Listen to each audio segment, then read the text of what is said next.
আসসালামু আলাইকুম everyone, welcome back to my channel. আজকে আমি আপনাদের মাঝে মজাদার একটা শরবত বা ড্রিঙ্ক নিয়ে হাজির হয়ে গেলাম।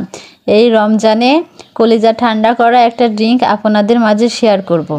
তো কথা না বাড়িয়ে মূল রেসিপিতে চলে যায়। আমি চার পাঁচটা মতো আমি খেজুর নিয়েছি। 4টা খেজুর নিয়েছি। আমি খেজুর থেকে আমি খেজুরের আটিগুলা এড়াই নিব।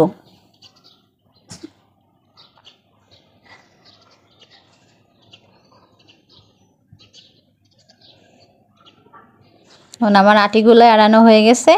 এবার আমি সবগুলো উপকরণ একসঙ্গে করে নিব। দেখে খেজুর,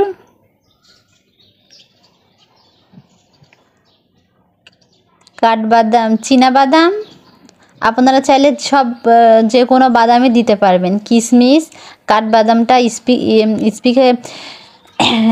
কাঠবাদামটা দেওয়াটা হয়ে গেছে, সেটা আপনাদেরকে দেখাতে পারি নাই।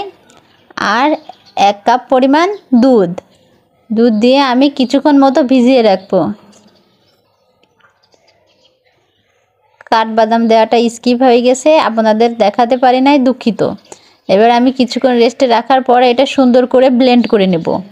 এর মধ্যে আমি দিব 2 চামচ মতো চিনি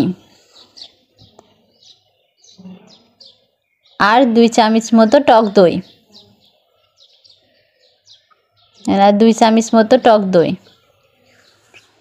দিয়ে এবার আমি সুন্দর আর বরফ কুচি দিয়ে দিব, দিয়ে সুন্দর করে ব্লেন্ড করে নেব। আমার ব্লেন্ড করা হয়ে গেছে।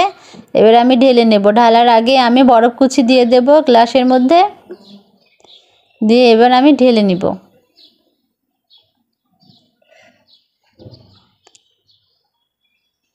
দেখুন ঢেলে নিয়েছি। এবার আমি সুন্দর দেখার জন্য আমি উপরে কিছু বাদাম কুচি দিয়ে দেব। আর এই ড্রিঙ্কটা তৈরি করা অনেক সহজ, আর খেতে যে এত মজা, আপনারা তৈরি না করে খেলে বুঝতেই পারবেন না। এই রমজানে আপনারা তৈরি করে অবশ্যই খেয়ে দেখবেন, ভালো লাগবে। তো আশা করি আমার ড্রিঙ্ক রেসিপিটা আপনাদের ভালো লেগেছে।